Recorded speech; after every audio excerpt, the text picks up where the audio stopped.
Okay, we are live after the premiere. Now, hey, okay, I'm sure this is working. Looks like it's working. It's not. Do we have sound? Maybe. Hello, Sharente.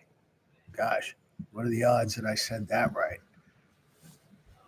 Uh, you hear me okay? Hello, Chris. I remember you from just a minute ago.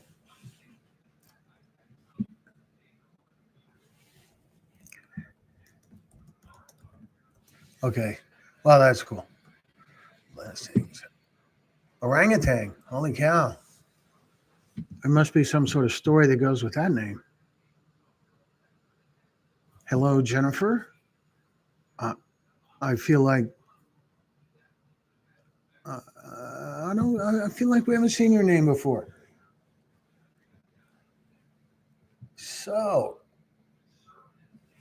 thank you guys for joining us, and for those of you that watched the premiere, thanks for joining us for the premiere.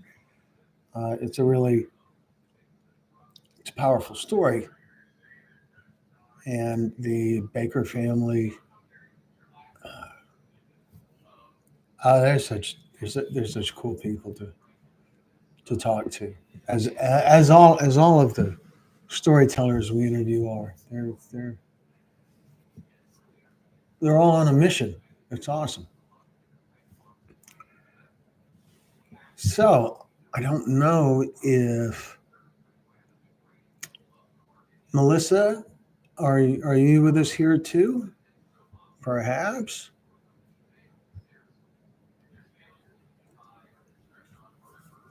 or maybe not. So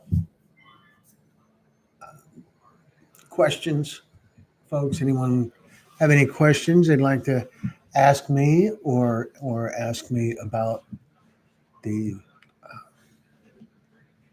story or the storytellers or how to share a story? Uh, Whatever I can do for you guys, love to talk with you.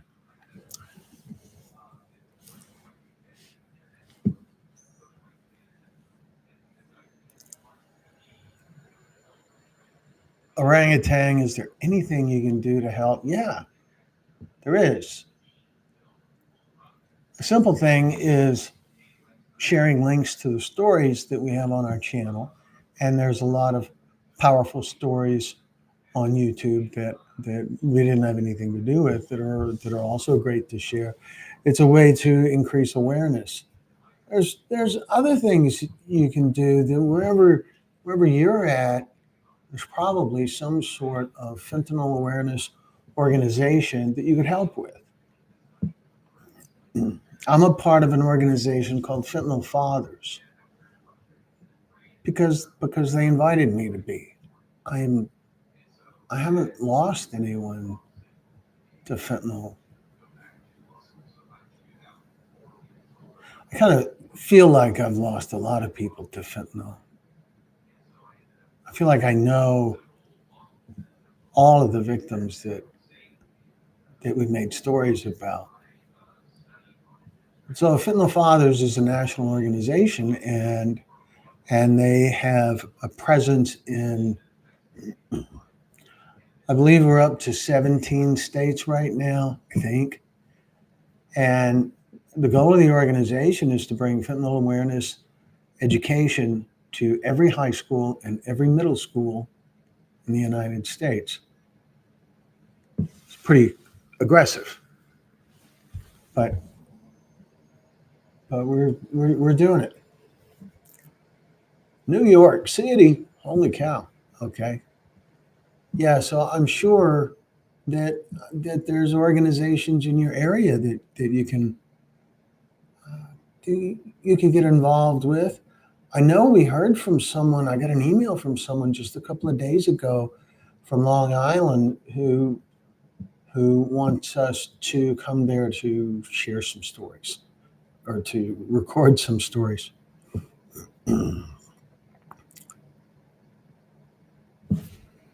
Thank you. Uh, Thank you, Zero. Melissa, thank you. Appreciate you guys joining us here.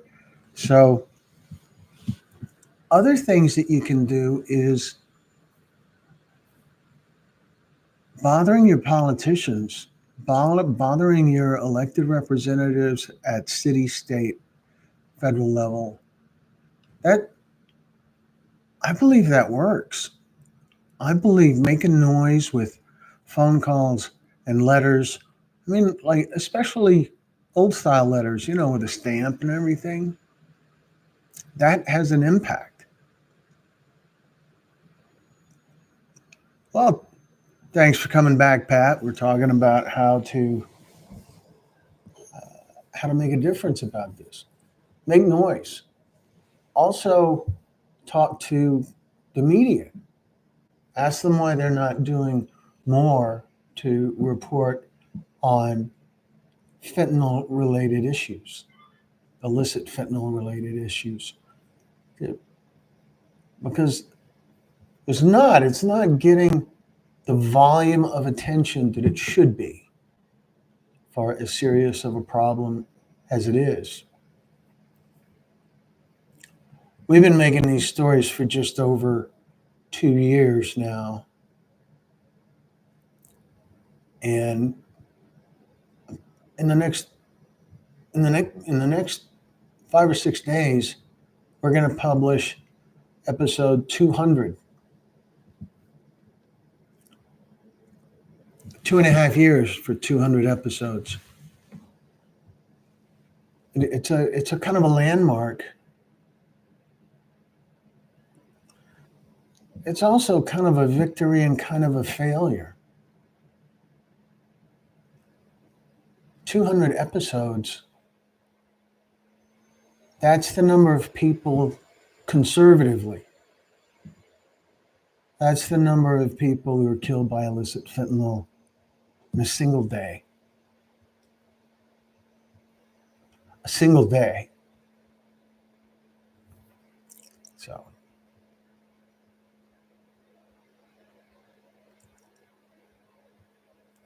not enough manpower. You talking about law enforcement?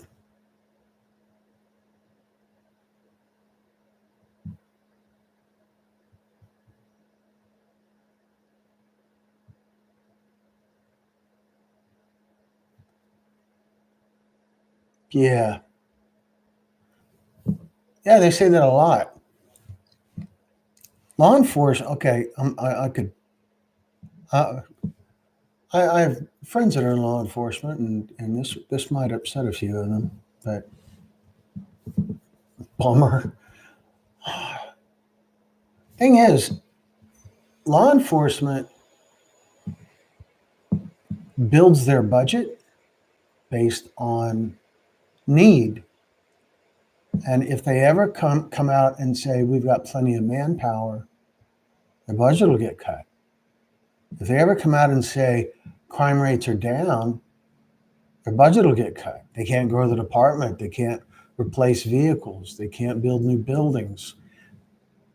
So there's no money in succeeding. Still, over the last 30 years, so y'all are going to love this. So over the last 30 years, crime rates have declined dramatically and continuously. Just Google it. I would love to be able to show you guys a graphic, but if there's a way to do that, I don't know how. I could print it and hold it up, right? But Google crime trends over the last 30 years. Property crime, violent crime, it's all declining dramatically and continuously. Now, some people will say that's only reported crime. Well, duh. All the numbers forever have been based on reported crime. There are no numbers based on crime events that aren't reported. How could there be?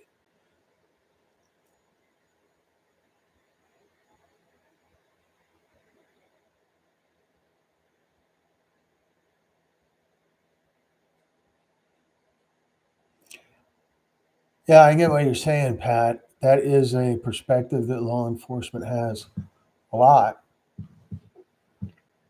but it's not all cops. We we have quite a few stories uh, where storytellers have valid, substantial complaints about law enforcement, but we also have a few stories that have a lot of praise for law enforcement, and we have some stories that feature law enforcement. It's a tricky thing. It's all about demand, but as the general public makes more noise about fentanyl and demanding action, a lot of law enforcement agencies will use that outcry as a way to increase their budget, increase their staff, and typically a frequent demand of law enforcement is, well, we need more overtime in our budget. So what they're saying is you need to pay us more. Even though crime rates have gone down for the last 30 years, you need to pay us more. So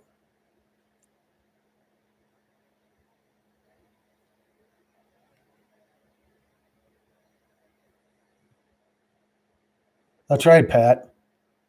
Chris, I think Pat was explaining law enforcement's perspective on the law enforcement's perspective on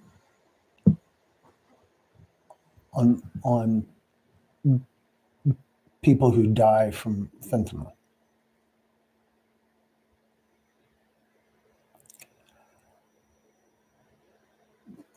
Right, Pat? I think he's saying that that's how law enforcement views them. That's what I got. Anyway, hello, Brenda. Brenda Miller. I feel like I've seen you in these before.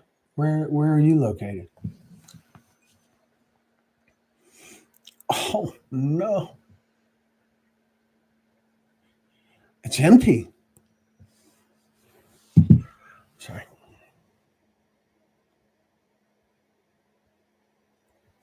Yeah, you're right, Pat.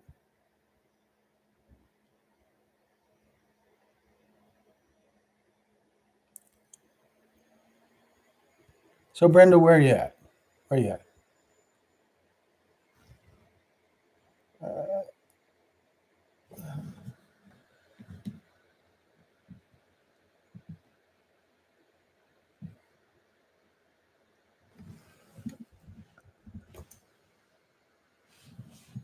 All right. So what other questions you guys have? I'm going to be here for a while longer until I can't get by with this empty cup anymore.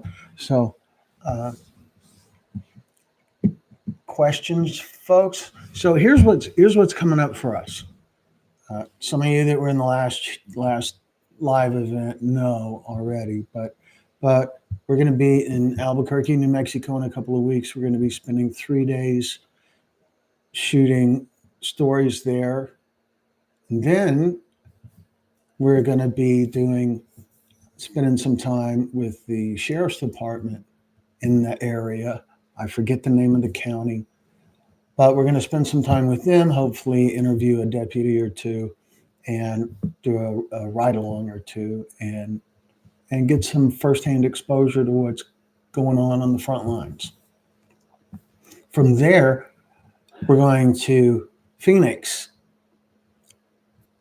to do the same thing. We have 2 full days scheduled, and we could be expanding to a third day of interviews in Phoenix.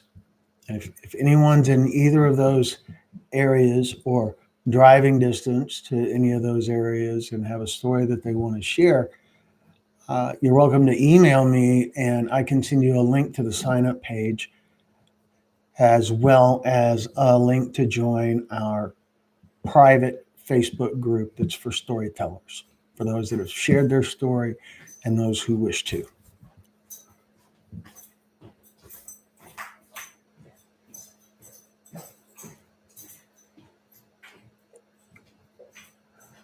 Well, thanks, Chris. Chris, okay, I'm trying to keep track here. Chris, are you in New York City?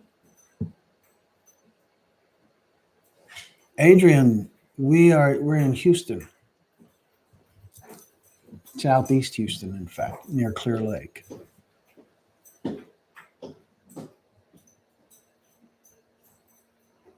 Mike, that sounds that sounds pretty harsh. That sounds rough. Chris, you're in Houston. We're going to have some sort of event on the southeast side of Houston somewhere around April 20th, 21st for the Texas Pictures anniversary. Texas Pictures has been around for 18 years. And we didn't get very known until we started doing the fentanyl series. But for most of those 18 years, we did a lot of industrial production, training and safety videos, business to business marketing videos, things like that. Did a lot of travel all over the world, a lot. And good job, Mike. And occasionally we would do documentaries. So one of our clients is the Houston Police Department, and we've made several documentaries about impaired driving, DWI, distracted driving, working with or for the Houston Police Department.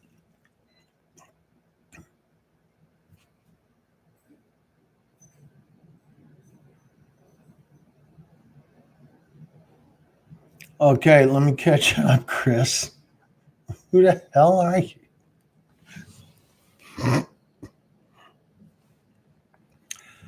Mike. Sorry. Mike. We have a series of recovery stories in our playlist. There's I think the number right now, there's 32 stories.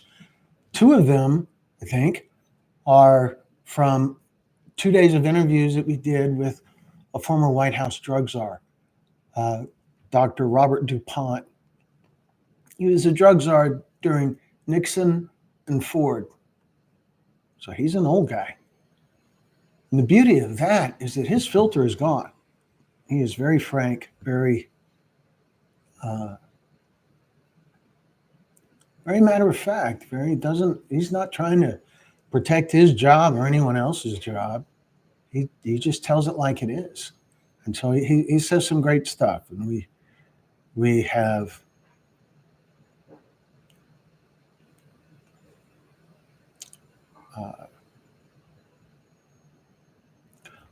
I'm sorry.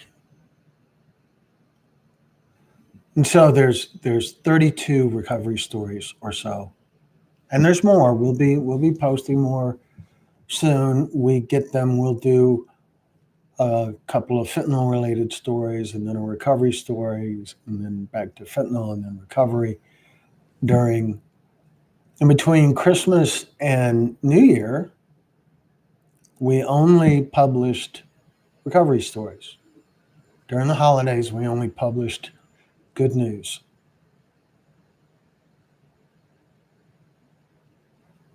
The great state of Oklahoma. Brenda, we shot stories there in, I guess it was Oklahoma City, near Choctaw. Yes, Oklahoma City. Let me back up here a minute. Candace, good to see you here. Chris.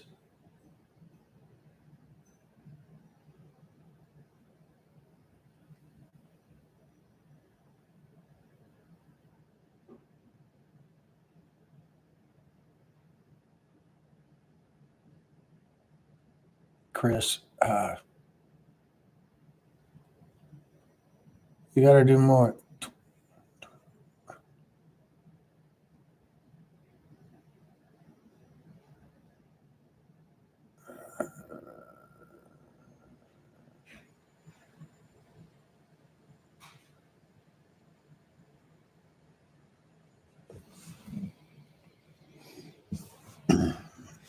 You got to bear with me, Chris.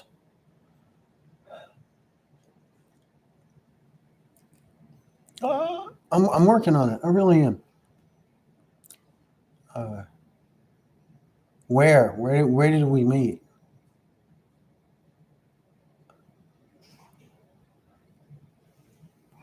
You're killing me, Chris. Really. So.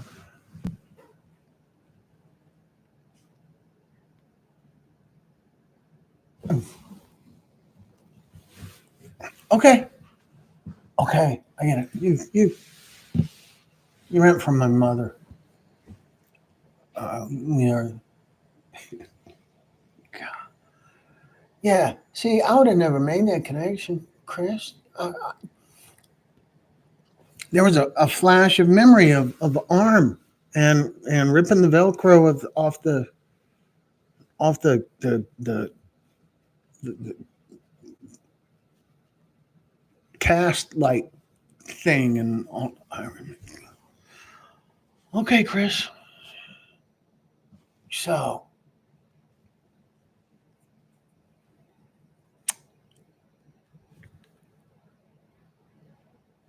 yeah, we do stories all the time,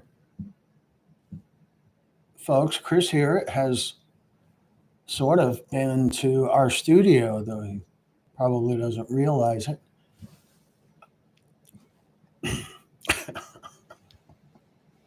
Okay, so let me catch up. Oklahoma. Yes, we were there. We shot in Oklahoma City. There's been talk of us coming to Tulsa sometime relatively soon. How close was Michael Keaton story on Hulu about his family member dying from? Yes, there's Dee Dee. There's quite a few stories in our series that begin with prescription medications and descends from there. I haven't seen the Michael Keaton story on Hulu. I haven't seen much TV at all these days. Just don't. I don't find the time. I should.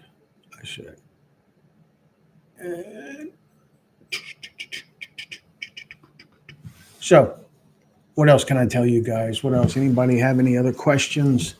Is there anybody in Phoenix or Albuquerque who has questions that I might be able to answer for you?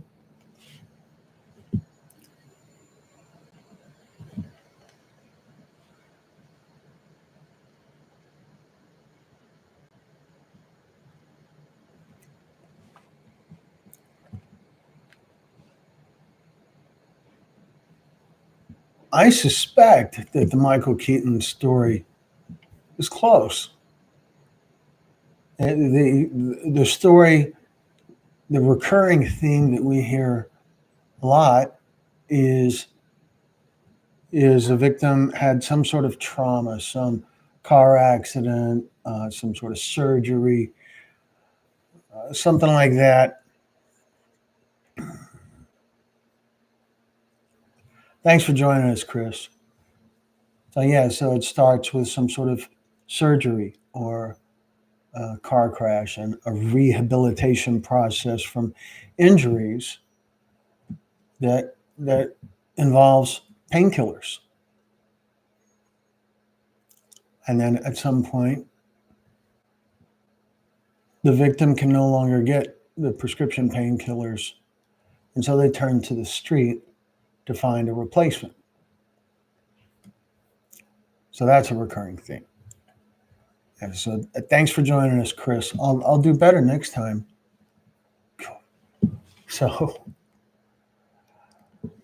right now, our The story that just premiered, for those of you who saw it, so far it has had 1,259 views, which is above average for us, so YouTube says. But our average fluctuates a lot because the recovery stories don't get near the attention that the fentanyl stories do, or the human trafficking stories do. But we are always going to but we're always going to do recovery stories because they are so important. It's so important to me when someone comments on a fentanyl poisoning story about being in recovery or just starting recovery or just wanting to be in recovery, to be able to point to the recovery series and let them know that there's stories that could give them hope there. So we will always do recovery stories. All right. So, Pat, if I get several storytellers willing to participate, approximately how long from saying let's do this until it actually happens, roughly? It can range a lot depending on what else is on our schedule. Right now, we're I feel like our schedule's pretty full through March. We got we have Albuquerque, Phoenix, and those are firmly scheduled. We also have on the agenda to schedule Pensacola and Jacksonville, Florida, and Charleston, South Carolina. So we have quite a few destinations in the queue. However, it can be as quick as just a few weeks or as long as a few months. It really just depends on what else is in our queue.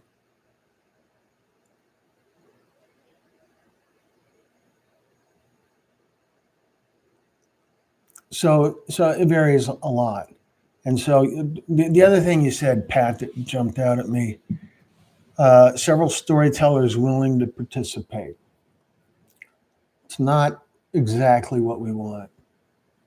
We don't want people that are just willing to.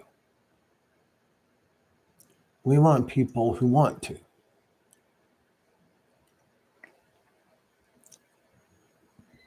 It's just a little bit of a difference. I think most people that are willing to also want to, but there's such a cool thing that happens when we record these stories.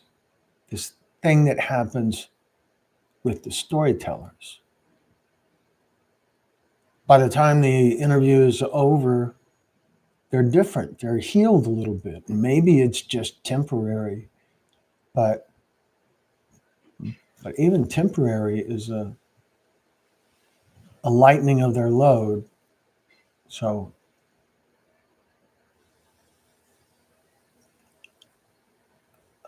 okay, let me see where I'm at. Let's see. Dee Dee, your son died from fentanyl poisoning this past year, August 23rd.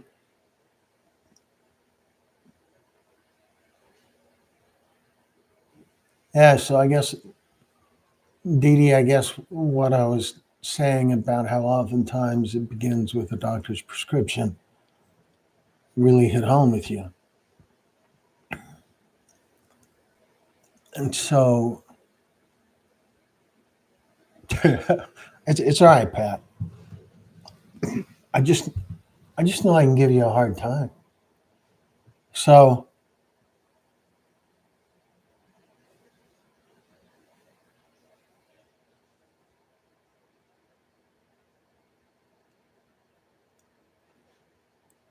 toughed it out by yourself with no rehab.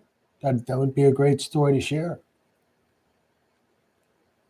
Kind of makes a challenge to those who are afraid to even try. So that sounds like a great story to share, Mike.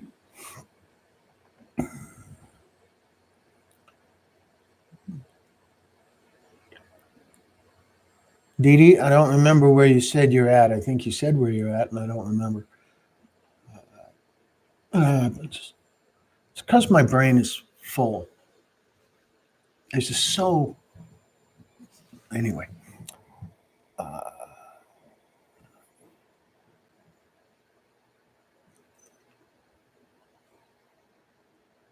yeah. Just pay it forward, Pat. We will likely be back in Virginia. The folks at Men Foundation, the folks at the foundation we worked with were just awesome. They were so happy to have us there and so helpful. And at some point, they're going to have a webcast, a podcast that is going to have me and my wife on it in just a little conversational kind of thing that we had with the guy there who does all the AV stuff. His name's Steve. But an awesome place. The Ming Foundation, maybe. If anybody remembers, please help me out here. The Ming Foundation. Old church. 3 stories, kind of bizarre bathrooms. Who remembers that?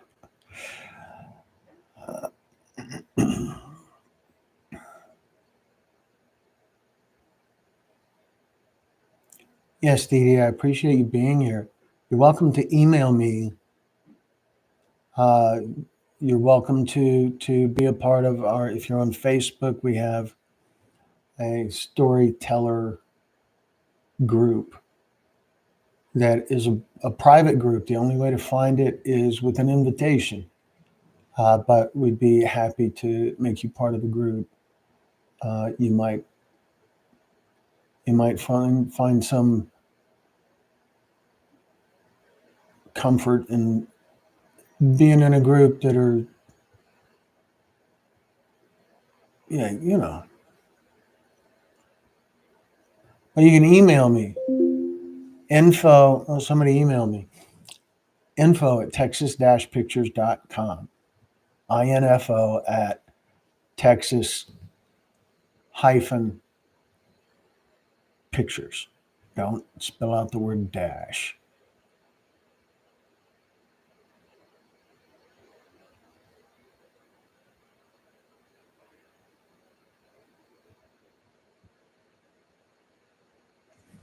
Pat, in any of we have a couple of storytellers in the group right now. Can any of you share with everybody else what it's like to do the interview, how the interview process works? Just Dee Dee, we can do that. Joining the group is the easiest way to keep track of where we're going to be shooting. We have a page on our website. I will get a link. It's an unlisted page on our website, not on our channel, but on our website. And it is about our storytelling summits.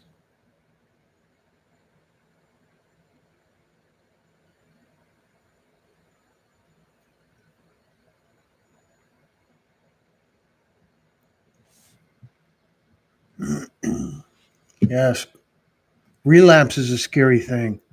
I remember some people get very aggravated that counselors in rehab facilities present relapse as just a normal part, and it can be. But some people feel like acknowledging that it's just going to happen makes it easy, makes it easier for it to happen.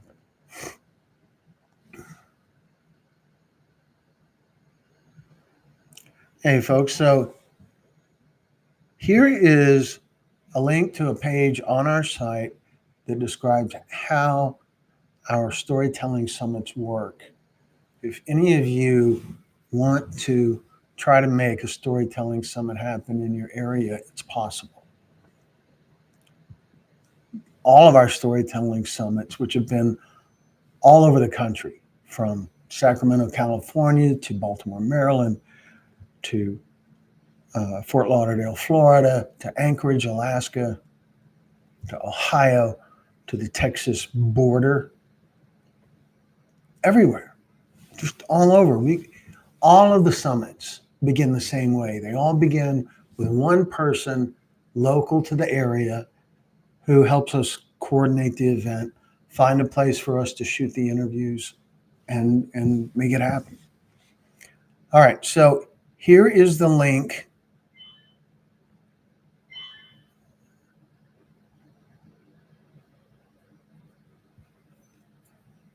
Wow, that's so cool. I appreciate that, Pat and Candace. That's cool. So here's a link to the page on our site about storytelling summits. The only way to find it is with this link. It is not, it's not a published part of our website. It's a unlisted page. So there's the link, and that will tell you all about what's involved. And there is also a story that we published not long ago that is about the experience. It has interviews with several storytellers, including a couple of the storytellers from our most recent event in Richmond, Virginia. I was trying real hard to remember what I wanted to say. I was being very careful to not bash law enforcement because of all the interviews I had viewed. None did. Okay, well, you just missed the ones where people bash law enforcement, because there's some that do. Brenda, I'd love to hear your story also. I am in love with not being in chains anymore. Gee, Mike, that is such a profound way to put that. I am in love with not being in chains anymore.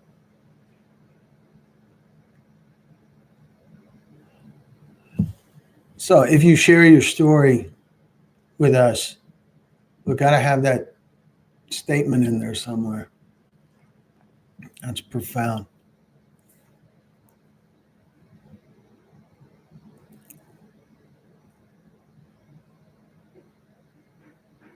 A lot longer. Well, we did have a kind of a tight schedule, Pat. Some people do go a while, but truly, we can do uh, a follow up.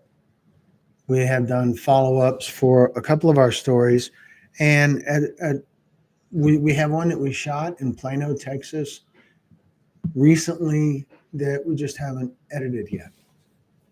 We seem to always have a lot of stories to edit.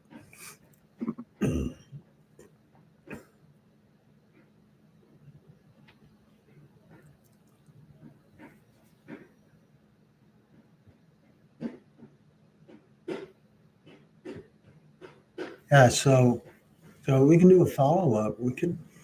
I think there may be a story in law enforcement shortcomings. Something that combines accounts from several storytellers about what the agency involved in their case missed or failed to do or handled wrong or whatever.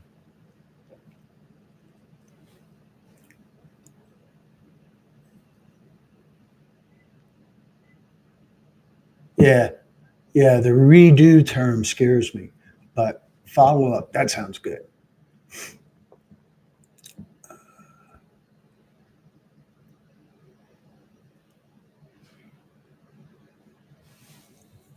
LEO's bracelets.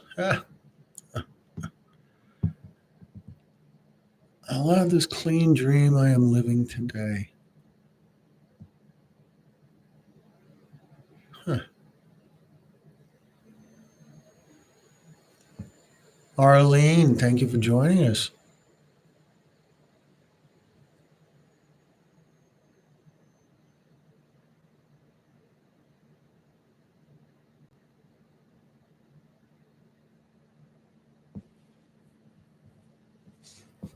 Pat, sitting in jail. That's that's kind of juicy. We worked with law enforcement for close to 20 years and done lots of ride-alongs. We've done a lot of work for Mothers Against Drunk Driving, and a lot of that work involved law enforcement, also all over the country. And our experience with law enforcement has virtually completely been positive. Thing is, the law enforcement officers that we're assigned to are handpicked by command staff as being the best representatives of the agency, the best representatives to talk to someone with a camera. So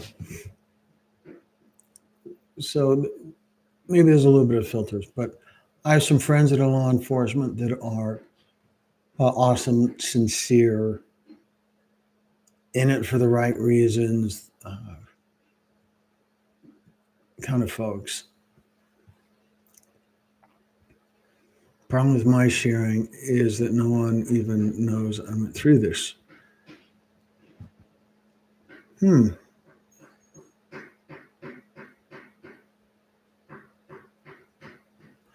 We have we have a story in our series. It's one of the very first. It's one of the first 15 stories. We have a story that involves a victim who was a PhD and a college professor. His his last name was Gottlieb, and he he specialized in addiction, and and he had a heroin addiction.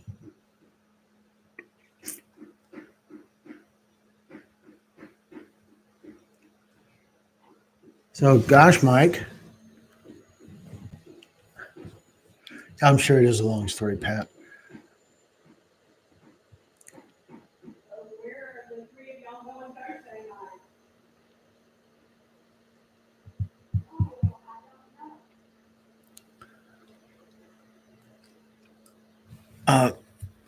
Uh, Mike, yeah, that's a thing. If you go public with it, the people around you will probably eventually find it. Uh, we can obscure your identity and change your voice, uh,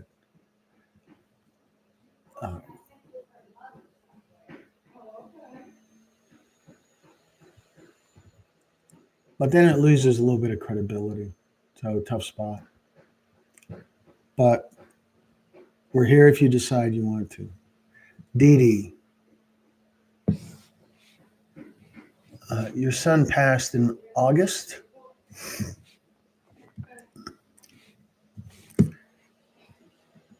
I'll share a weird thing with you guys.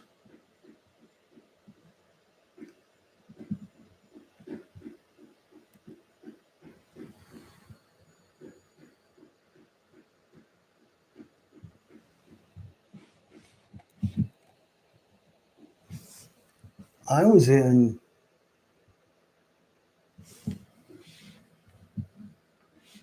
I'm looking at our calendar.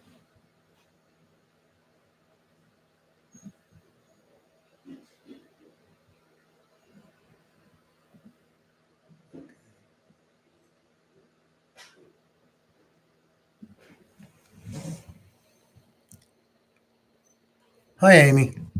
Thanks for joining us. Yeah, I'm going to type my email into the chat here.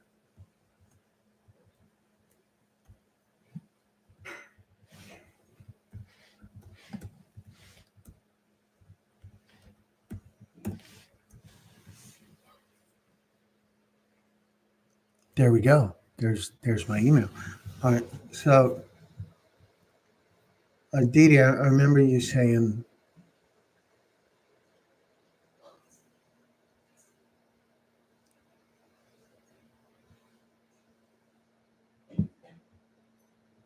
uh, I remember you saying that your son passed in August. Pretty sure uh, we were in Pittsburgh at some point in August.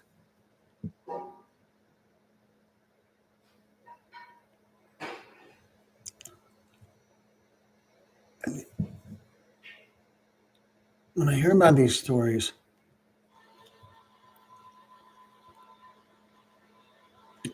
it hits me a little harder when I hear about a story that happened recently after we after we started this series. I feel like we missed somebody. It's weird. All right, let me catch up, folks. Hold on. Hi, Amy. Yeah, I did that right. Okay, Dee Dee. Yeah, shoot me an email. Amy. So you're going to talk at your NA group next week, and you're beyond nervous. So you've probably heard a few stories in your NA group, and how did they do? They're probably nervous too. So you can do it. You're not going to screw it up. Uh, what's the worst that could happen? It'll be fine. I'm sure it'll be fine. You're not you're not talking to some reporter from 60 Minutes. You're telling a story that you know well. So you'll do great. They did really good. Well, it's an easy story. You know the story inside and out. You know everything about the story.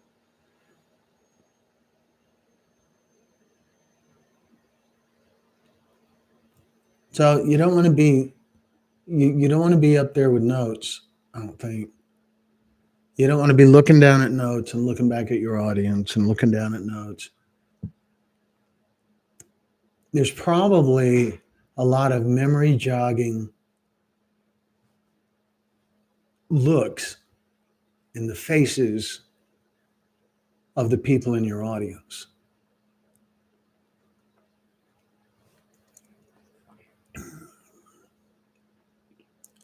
So you can make a rough draft. You can also, here's the thing, you can take your phone and record your presentation looking at your notes and then play it in the car instead of playing Spotify or Pandora or whatever, and practice that way. Get it memorized. Same way you memorize the words to a song that you like.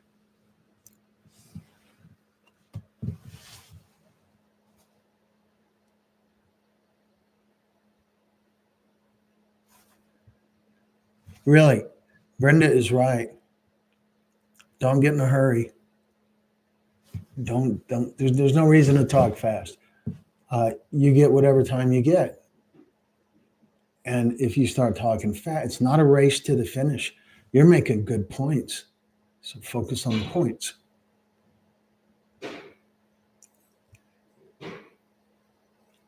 Arlene, that's a great way to. You mean the recording it on your phone and listening to it in the car? Holy cow! Yeah, it's great. It is. Uh,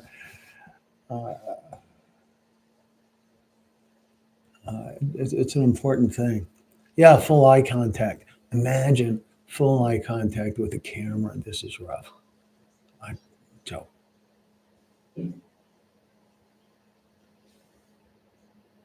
yeah, yeah. So there's a thing about how our storytellers make full eye contact with the camera. It's magic. They can't see the camera at all. Isn't that right, folks? All they see is me, but actually, what they're seeing is a reflection of me in a box. And the reflection is on a piece of glass, and behind that piece of glass is the camera. So even though they're looking right at the camera, they're they're just looking at me. They're talking to me.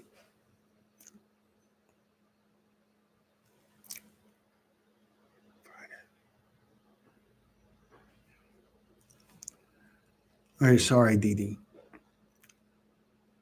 So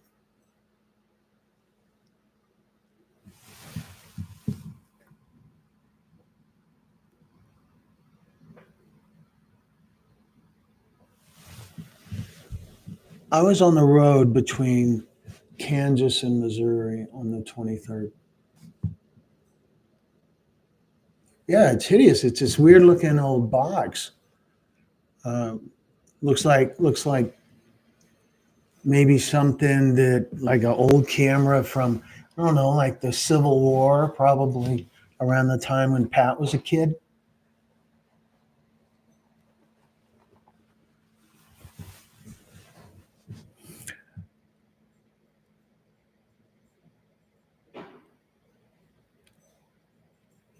So, Dee Dee, you should email me and I'll send you a link to join our Facebook group. I'll give you a call if you'd like. Uh, Easy, just we're here for you guys. So holy cow, we're up to huh. So Amy, really, really record your presentation on your phone.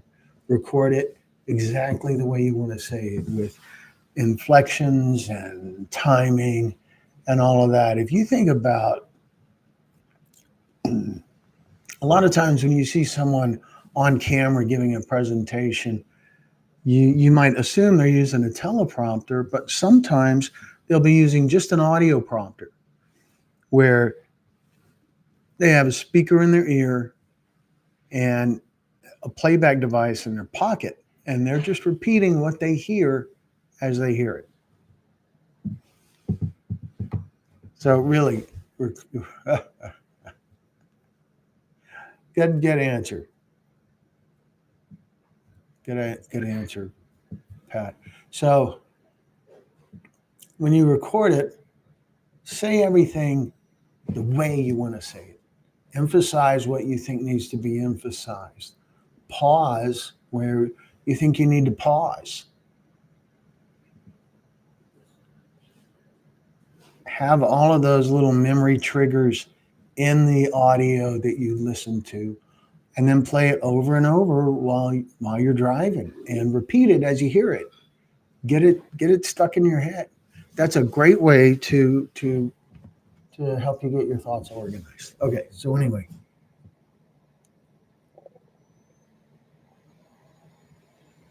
thank you, Dee Dee.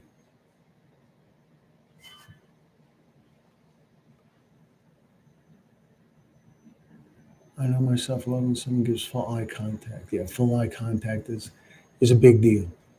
When you've got the presentation in your head, you're able to look at your audience, read their faces, look for look for the laughter or the tears or the fears or the supportive expression of joy or whatever.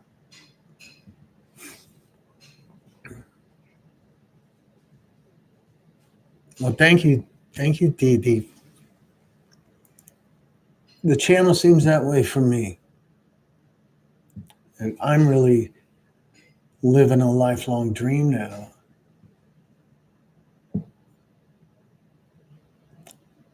I've always had a passion for stories that matter. On our channel, we have the fentanyl series, but we also have the addiction recovery series, and we have a human trafficking series.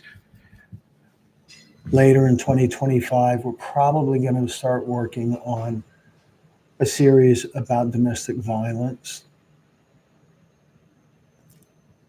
and some other stuff. They're all stories that matter. So, and because of YouTube, we have no accountability to anyone except the audience and the storytellers. We have the freedom to do what we believe is right without having to answer to a client or sponsor or anyone other than the audience and the storytellers, and a little bit to YouTube as well.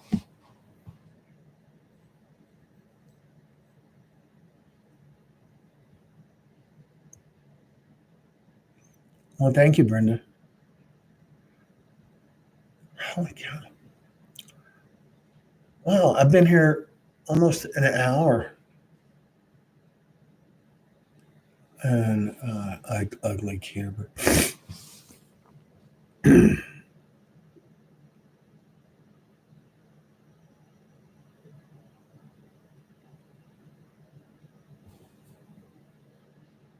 So it's probably going to be time to wrap it up sometime soon. But anybody else have any questions? Okay, I'm going to share another one. I shared the link about how storytelling summits get organized. I also want to share a link with you about the experience. Oops. Oh, come on. About the experience of sharing your story. Now, what you'll probably find is that there is a little bit of repetition between these two pages. And, that's the breaks. That's how it is. So, but this page here, there's the link. That page talks about the process of sharing your story, what kind of material we need, how the process works, what kind of things you should wear, just stuff like that. So you'll find that interesting. And on our channel, the story with the interviews with, okay, good deal. So let me find it. The storyteller experience is a pretty new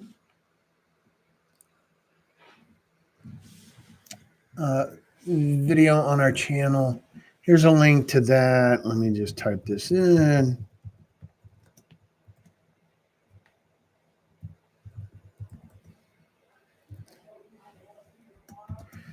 Here's a link to that video, and that's got interviews with, I don't know, 3 or 4 storytellers right after they share their story. Some are from Sacramento, and some are not really Sacramento, Marysville, California, and some are from Richmond, Virginia, which we just shot a few weeks ago. Brenda, Amy, I totally forgot at the end of my active addiction, I wouldn't make eye contact with the few people who dared enter my almost completeness.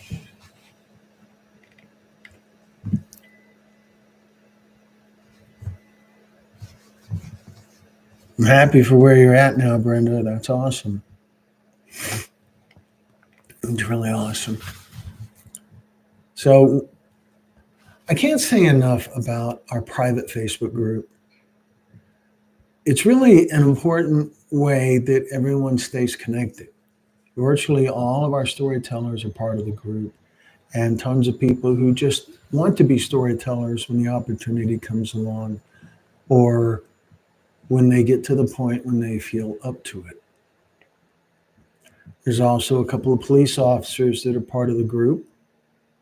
They're good ones. And there's a couple of addiction experts, counselor types that are part of the group as well.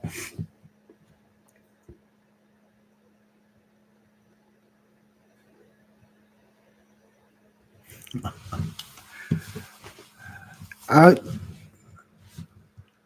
how long should Amy's dramatic pauses be?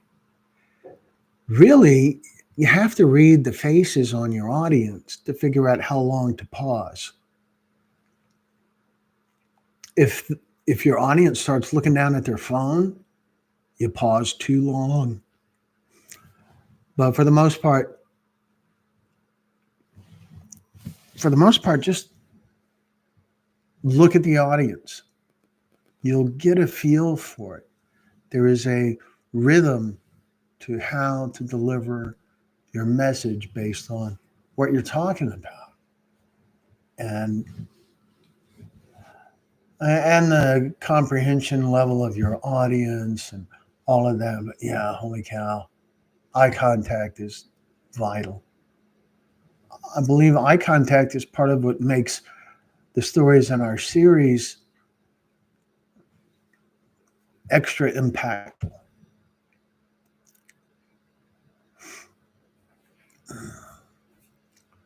So, so I wish I had something better to tell you. I'm not sure I qualify as a professional when it comes to giving presentations. I've sat through a bunch. During the industrial production days, I recorded a whole bunch of PowerPoint based presentations. Those tend to be kind of brutal, but it's not PowerPoint's fault.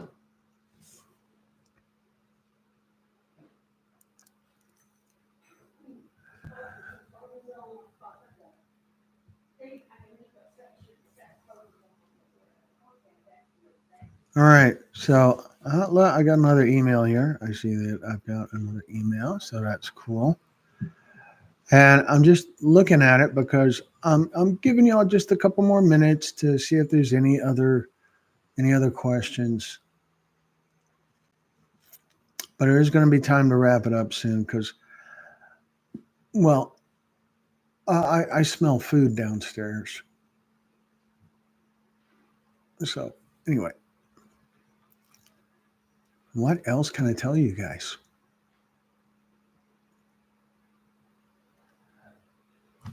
I can tell you this about giving a presentation. This right now, I'm not using any kind of magic box like what we use with our storytellers. I'm just looking right at a lens. But in pretty short order, it got to where it felt pretty natural, as long as I don't think about it too much. That I, I know the topic. I know what I'm talking about because I'm talking about our work. So I know it.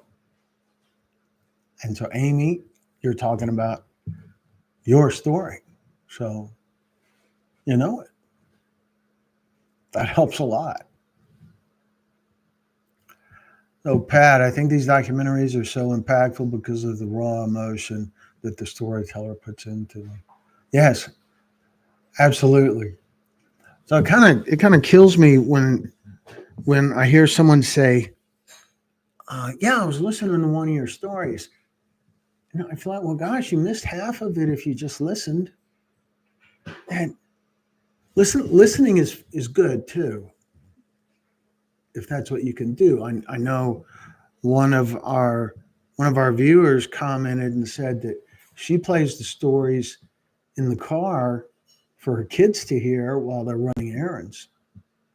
And I thought that was brilliant.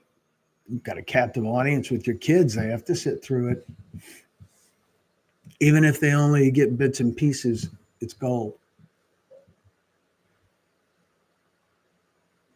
But when we're editing, we're really looking at the storyteller's eyes, looking at their soul, at their heart. We hold an extra moment just because of what's on their face. And so when people just listen,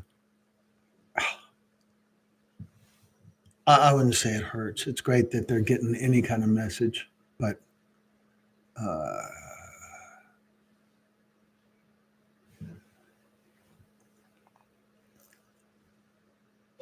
it's part of the story. What's in their heart, what's going on in their soul, and the eyes are a window to the soul.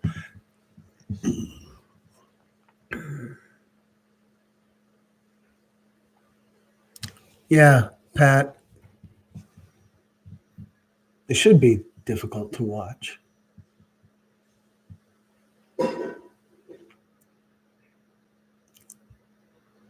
We put a lot of work into the quality of the stories, into the technical quality, the exposure and how the light is set up, and the clarity of the audio, things like that. We put a lot of work into that, but the work that we put into that is really all about making us invisible, so that there is no, well, that sounds weird. There is no, they're kind of dark. There's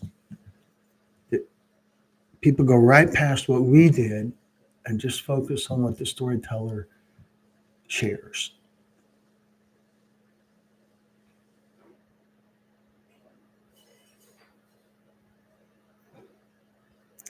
Yes, Arlene, we do. We all have we all have heartaches, and we all have joys. We all have victories too. That's a big part of what I love about the recovery stories, is that they're victory stories. How cool is that? So anyway, it's about time to wrap it up, folks. I should really pick a time and have that set, instead of just getting to a point where I decide, okay, let's wrap it up.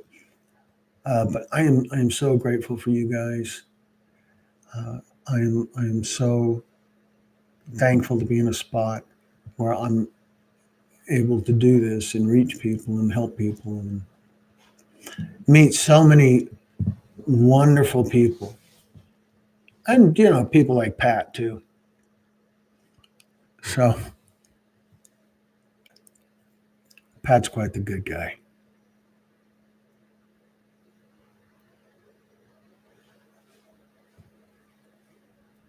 Yeah. The thing about the stories is it's firsthand information, and they talk directly to you, directly to the audience. I love how they look, but anyway. So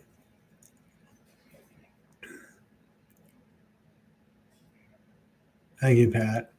I one day maybe I'll be able to convince Sherry to join us on one of these. We'll see. Maybe, I don't know. We'll see. So grateful for you guys, and I was complimenting you when, yeah. Well, funny, funny how it works, Pat. But you got to know I'm just having fun with you, because uh, feels like it's okay to. It's a good thing. It's a compliment in that, even if I give you grief. Yeah, no, she passed by a few minutes ago, but she's gone now. So, so I guess that's it for now. I'm looking through. I'm sure there's things that I missed, but I really say thank you guys. Be sure when you watch one of our stories to always click the thumbs up button because uh, it helps get our stories more exposure on YouTube. YouTube's algorithm looks at that and says, "Oh, look, a lot of people are liking this. We should probably let more people see it." The algorithm is pretty brilliant in how it works, and so that's how it learns about us. So, for those of you who watched the story that just premiered, or is it? Or is it? I can't. Oh, there it is. So the story that just premiered right now, it is at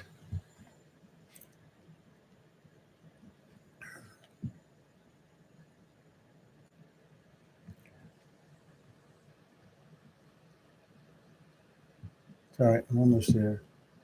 Right now it's at over 2,500 views, which is that's pretty cool. That's pretty cool. That's above average. So appreciate you guys. Thank you so much for joining us. And we will probably do this again on Thursday. No. I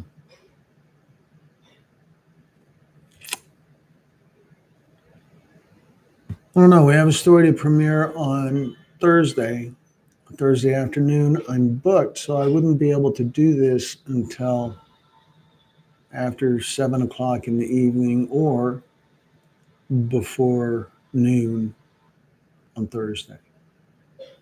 And later tends to work better. So I don't know. I don't know. We'll sort it out, and there'll be an announcement on Facebook, on the Texas Pictures Facebook page, on the YouTube channel, and we'll do our best to let everybody know. But new in it is coming soon. It's already in the queue.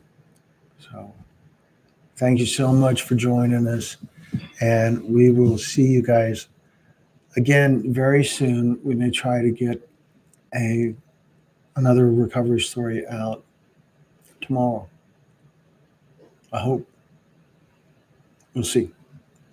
So thanks for joining us, and I will see you guys next time. Uh, Thanks a lot.